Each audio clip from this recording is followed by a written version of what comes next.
CBD, short for cannabidiol, is a non-psychoactive compound in cannabis responsible for many of cannabis's medical benefits. On the other hand, THC, short for tetrahydrocannabinol, is the psychoactive compound in marijuana that causes the high associated with cannabis use. They are two completely separate cannabinoids, which are a class of chemical compounds that interact with special receptors in our body called cannabinoid receptors.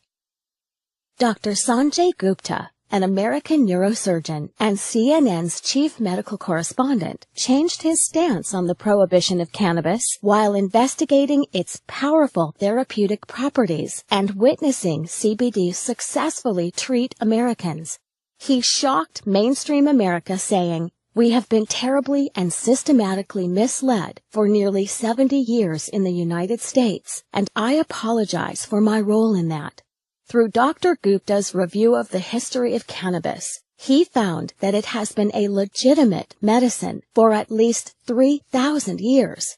And Dr. Gupta isn't alone in supporting cannabis research. The director of the National Institute on Drug Abuse, Dr. Nora Volkov, testified before the Senate saying that CBD appears to be a safe drug with no addictive effects, and the preliminary data suggests that it may have therapeutic value for a number of medical conditions.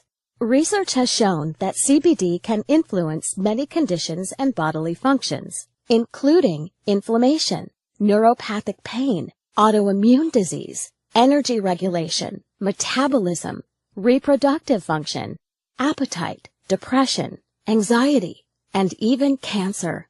But how can one cannabinoid affect so many bodily processes without causing adverse side effects?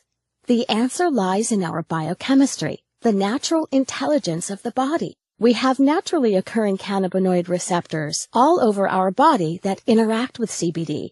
We have these receptors because our body is constantly making its own cannabinoids.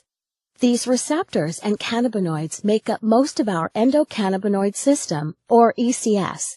Our ECS is always in action, and if functioning properly, is a major factor in keeping us healthy.